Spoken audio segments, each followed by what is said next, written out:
Hi friends आपण मैंने समस्ते निश्चित भाव पीएम किसान सम्मान योजना विषय जानते एबे भी पीएम किसान योजना को नहीं आसला बड़ खबर। पीएम किसान योजना एबे पुणी एबे चाषी भाई मान को मिलवा को जाउची 2000 टंका। 16तम किस्ती रे एबे चाषी मान को 2000 टंका मिलवा को नहीं केंद्र सरकार बड़ घोषणा करछंती। तेबे एई टंका केबे मिलिबो आउ क्यों चाषी मानिक मिलिगो आसतु यही वीडियो माध्यम संपूर्ण डिटेल्स कहीदेवी। ता पूर्व कही रखुची चैनल को नुआ चैनल सब्सक्राइब रखु पाखरस्थ bell icon all button press करंतु।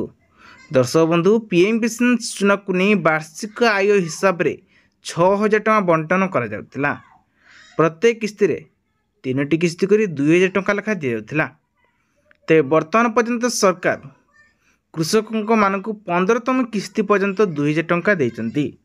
तेबे वर्तमान कृषक माने पुणी पाइबे 16तम किस्ती रे 2000 टଙ୍କା। तेबे मार्च 2024 सुधा सरकार एही चुआरे परिमाण कृषकों अकाउंट को 2000 टଙ୍କା लेखा जमा करिए बोली सूचना देइछंती।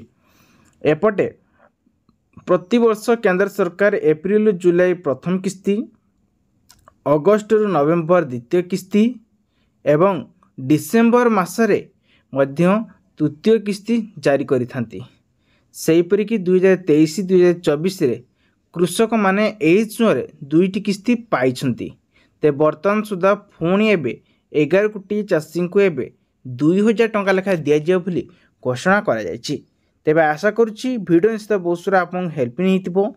वीडियो दि आपन हेल्पिंग लागो चैनल सब्सक्राइब करकंतु पाखरस्थ bell icon all button press करंतु जा फल नुआ नुआ अपडेट आपण माने सर्वप्रथमे एई मोबाइल माध्यम रे पाई परिबे।